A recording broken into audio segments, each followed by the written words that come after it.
What's up YouTube, it's Dean Charles Anthony II back with another video. So we just gonna be completely honest, right? This is a very raw, uncut video. I literally bought an Atomos V and I wanted to use it. I had a shoot. I put that thing together in probably like 45 minutes before the shoot. You can kind of see us getting ready.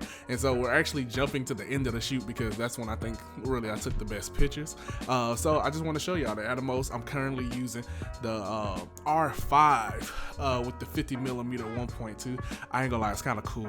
You know, we all watch YouTube and we all see like people recording behind the scenes of their screen, and you know, just looking at it, and it's pretty cool to have. I'll just say that. But before we go any further and talk about the actual shoot, make sure you like this videos. Please subscribe. I'm trying to be one of them YouTubers too, trying to get to that 500 mark. So please help me today by subscribing, liking this video, share the video, everything like that, and let's get to this 500 subscriber mark.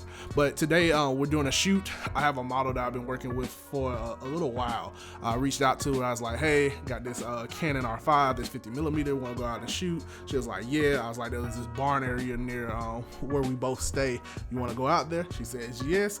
Cool. I was like, what you want to do? Wear? She just decided to wear this dress, and it's a pretty bomb dress. The only thing about this particular shoot is that we were running out of daylight. So it was roughly about 5 o'clock when we got there. We had a little bit of a wardrobe malfunction, and we started and we just had to start a little bit later. So, you know, it is what it is. So first thing, I'm just gonna know, I'm not gonna make this an official review because I need to go out and shoot with this thing again. Once again, first time me going out and shooting, and I never had a problem with the R5 focusing like high up top like that, and I really do believe it was a lot to do with my right finger.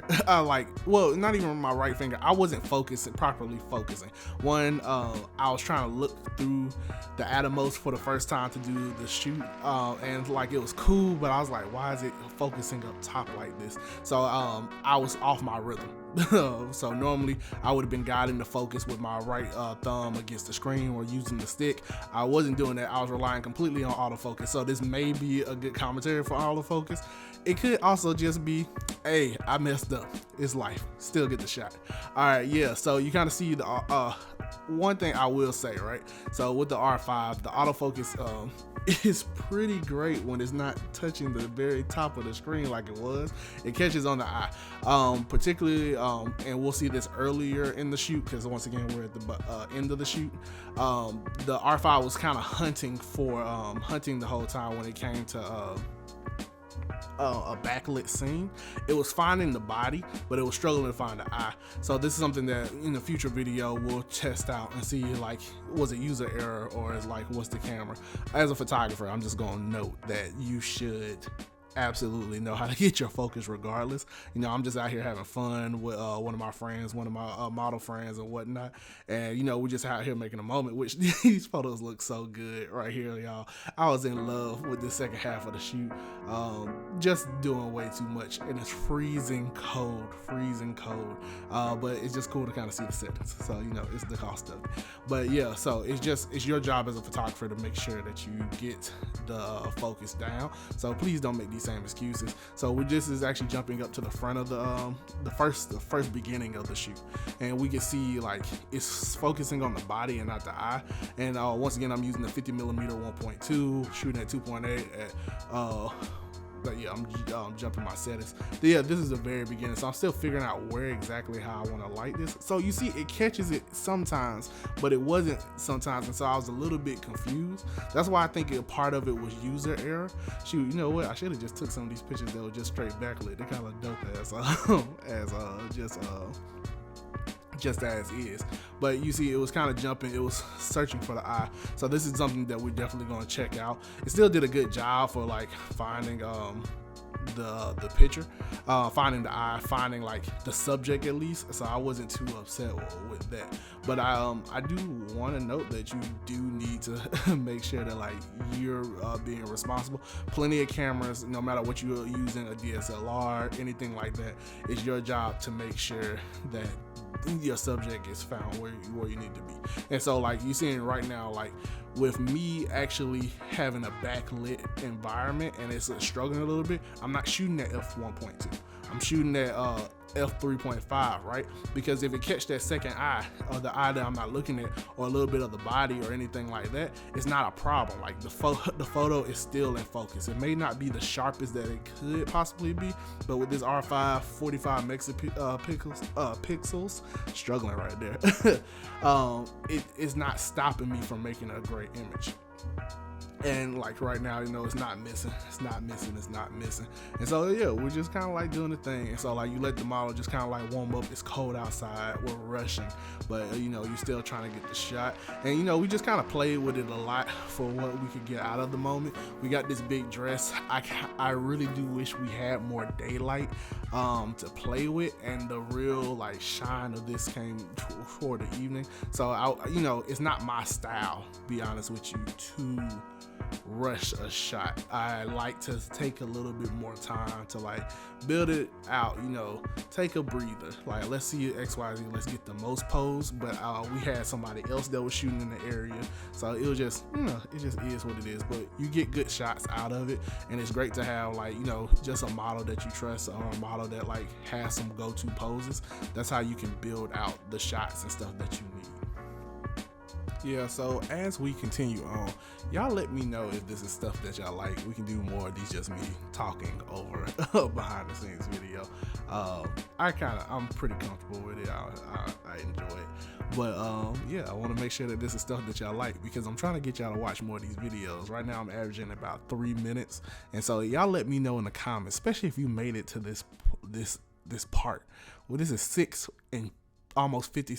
minutes and 50 seconds. If you made it here, you need to comment in the bottom, what do you want to see future with these behind the scenes, because I know right now I can definitely do a little bit better with recording with this Atomos. But it's first time. I had no idea what I was doing. I knew how to take pictures. I figured out how to set that thing up, and now we're shooting with it. But it's just fun, man. It's just for fun. All right, so like just continuing on, like letting the model do what they do. I'm shooting a lot, like I said, shooting a lot faster than what I would normally do. So with this model particularly, like one thing that I always noticed about her is her eyes. She has very big eyes, right? And so when you have people who have unique figures, if it's freckles, if it's big eyes, anything like that, I think that's always something that you should just try to highlight, or try to like put a little bit more emphasis on, because it just shows a little bit more of the story. This is hilarious to me. It's the first time I actually seen a recording of my like camera just always on the ground, facing the ground, while we're doing just some coaching. So while you're seeing just this beautiful grass, like I'm actually coaching the scene, just trying to figure out where else we could go, what else we can do, and XYZ. All right, so we moved over to another part of the barn area, and so once again we're losing light fast. So just trying to figure out like what's the best place to shoot this, to try to get some decent shots in. So we're just trying over here, looking at a way to elongate the dress, just kind of make it bigger. That's kind of like the problem with like some more so nightgown stuff. It's flowy, but it's not big and flowy, right? If this was a very large dress or a very full sundress or something like that, we'll have an opportunity for it to go even bigger. So just using like some different angles, looking at it in more of a portrait style, just to see what you can get. That's part of it, right? I'm not sure how many pictures everyone averagely takes, but mine can range between like a good 300, especially for a regular shoot like this. And so out of that 300, a tenth of them, right, is going to be what I'm going to deliver, or what I'm gonna let people what people will get. They'll get 30 images. So like when I do these model shoots, I give them, honestly, I just let them have I give them just basically all the pictures, because I don't really have time to cull through those, because I have other clients that I need to cull through. And so I just let them pick like their favorite 20 and 30 images. So it's not too serious, it's not too stressful. As long as they get a good like 10 that they can always have, they're more than fine with it. Now it's when they get less, when they're not getting like enough for their social media, enough for their. I love this post. This is actually one of my favorite shots of the day. Getting some shots right here. But yeah, it's cool.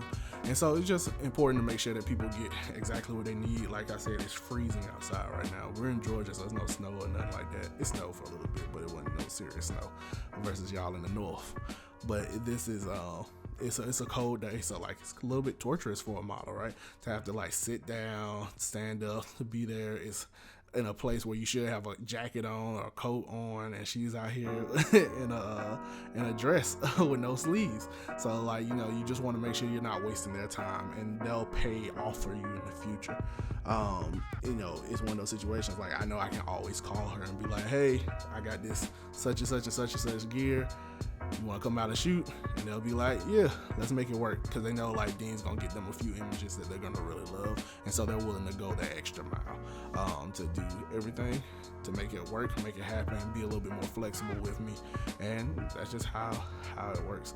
But y'all, I think I'm good right now in this video. I hope you like it. If you didn't, you can also put that in the comments. I want to make sure that y'all get some stuff that y'all like as you just continue. But I am really grateful for everyone who has subscribed to this channel, everyone who has been a part of this growth. I've been very, very more consistent than ever this year. And so I just want to make sure that, like, you know, we're serving y'all. I'm gonna make sure I do some better behind the scenes. Like, you know, these are cool right now, but like, we're gonna get you something really legit. I'm just gonna up the production value. That's why I'm investing into this, getting this Atomos, getting these different things, so we can just make sure that we show up and show out. But thank you so much. This is Dean Charles Anthony II. Make sure you like and subscribe, and we are out.